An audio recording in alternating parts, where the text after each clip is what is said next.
আসসালামু আলাইকুম। চীনের শেংজু সিটি থেকে সবাইকে স্বাগতম। আজ আমি যাচ্ছি আমার বসের গ্রামের বাড়িতে। তবে তার আগে চলুন একবার হাসপাতাল থেকে ঘুরে আসা যাক, যেখানে তার বাবা বাইক অ্যাক্সিডেন্টের পর থেকে ভর্তি আছেন। এই দেখুন, সামনে রয়েছে নার্স স্টেশন, ডক্টর রুম এবং পেশেন্ট রুম। বসের বাবা গত 1 মাস ধরে এখানে ভর্তি আছেন। এখন কিছুটা সুস্থ, ইনশাল্লাহ হয়তো আগামী সপ্তাহেই তিনি রিলিজ পাবেন। যদি আপনার কোনো নিকটাত্মীয় পাশে না থাকেন, তাহলে হাসপাতাল থেকে এমন কেয়ার গিভার আন্টি হায়ার করতে পারেন। ওনারা সারাদিন রোগীর দেখাশোনা করেন। ফি প্রতিদিন 3 থেকে 4 হাজার টাকা পর্যন্ত হয়ে থাকে। চলুন এবার গ্রামের দিকে রওনা হই। আমরা এখন পাহাড়ি পথে আছি। এইসব প্রাকৃতিক দৃশ্য আমাকে সব সময় মুগ্ধ করে, বিশেষ করে পাহাড়। বস প্রায় প্রতি সপ্তাহে গ্রামের বাড়িতে আসেন, আর মাঝে মাঝে আমিও তার সফর সঙ্গী হই।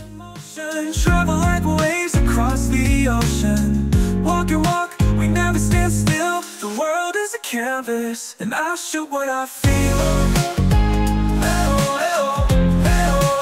China now, next who knows?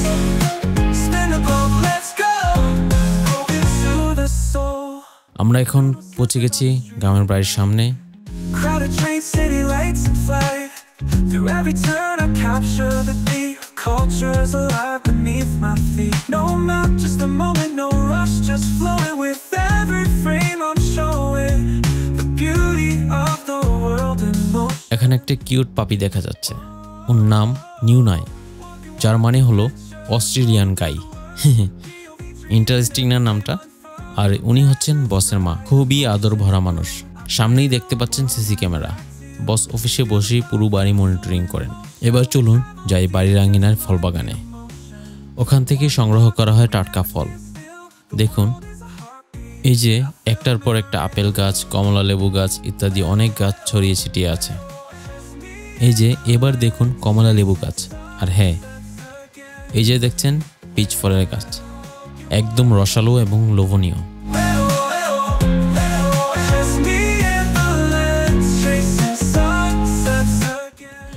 এই জায়গাটা বসদের নিজেদের বাগান।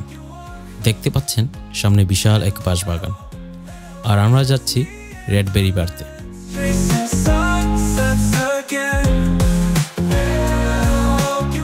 বাহ, কি সুন্দর আর মিষ্টি রেডবেরি।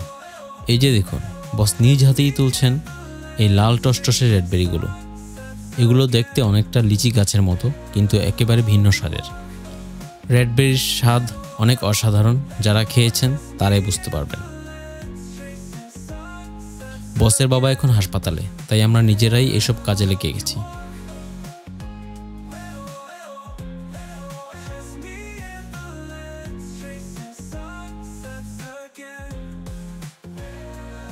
আমি এসেছি তার বাবার গামবুট পরে, পোশাকটাও পাল্টে নিয়েছি। বসও ঠিক একই রকম পোশাক পরেছেন। এখানে প্রচুর ছোট ছোট মশা আছে। একটু বিরক্তিকর হলেও পরিবেশটা একেবারে দুর্দান্ত।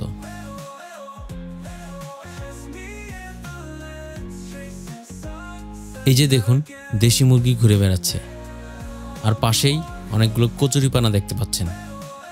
এখানে মূলত মাছ চাষ করা হয়। এই যে হাঁসগুলো অনেক সুন্দর লাগছে, তাই না? দেখলেই মনে হয় গ্রাম বাংলার কোনো জায়গায় ঘুরতে এসেছি।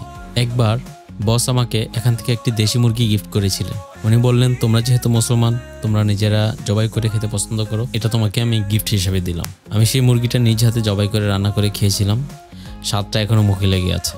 এই যে দেখুন ডুমুর গাছ, পবিত্র কোরআনে বর্ণিত সেই 3 ফল। চারপাশে শুধু প্রকৃতির ছোঁয়া। বসদের পরিবার খুবই শৌখিন। নানা ধরনের গাছপালা দিয়ে তাদের বাগানগুলো ভরে আছে। ওইদিকে আবার কিউই ফলের গাছ। এগুলো এখনো অনেক ছোট, তবে বড় হলে খেতে দারুণ মজা হবে। আমি আবার বাসায় আসলাম। এসে বসের মাকে বললাম, মশা অনেক বিরক্ত করছে। উনি হাসি দিয়ে বললেন, আসছি, একটা মেডিসিন নিয়ে আসি। এই যে উনি মেডিসিন নিয়ে চলে এসেছেন। উনি আমাকে অনেক স্নেহ করেন।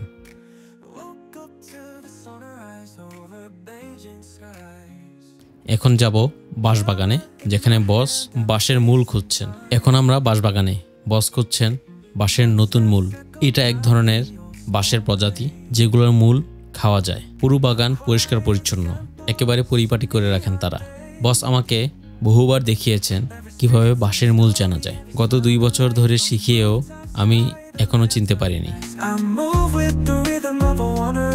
এই যে বস যে বাঁশের মূলটি তুলছেন, এটি আমি ওনাকে বের করে দিয়েছি। এই যে আজকেই প্রথম আমি একটা বাঁশের মূল দেখিয়ে দিলাম।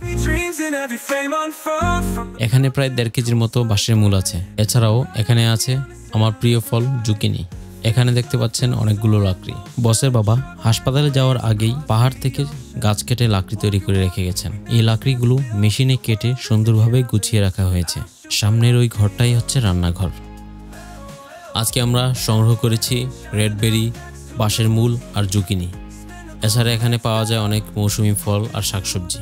ওই যে এখানে দেখা যাচ্ছে ছোট কমলা গাছ, যার কমলাগুলো মূলত অনেক ছোট ছোট হয়।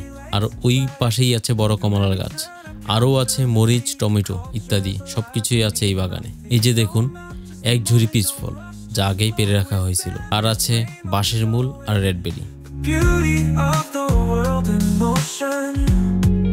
সব একসাথে প্যাক করে রওনা হচ্ছে শহরের পথে। পাহাড় থেকে ফল সংগ্রহ শেষ। আজকের দিনের অ্যাডভেঞ্চার এখানেই শেষ। পরের ভিডিওতে আমরা নতুন কিছু এক্সপ্লোর করার চেষ্টা করব ইনশাআল্লাহ। এরকম আরও ভ্রমণ আর অ্যাডভেঞ্চারাস ভিডিও পেতে কুক অ্যান্ড ওয়াক অ্যাডভেঞ্চারের সাথেই থাকুন।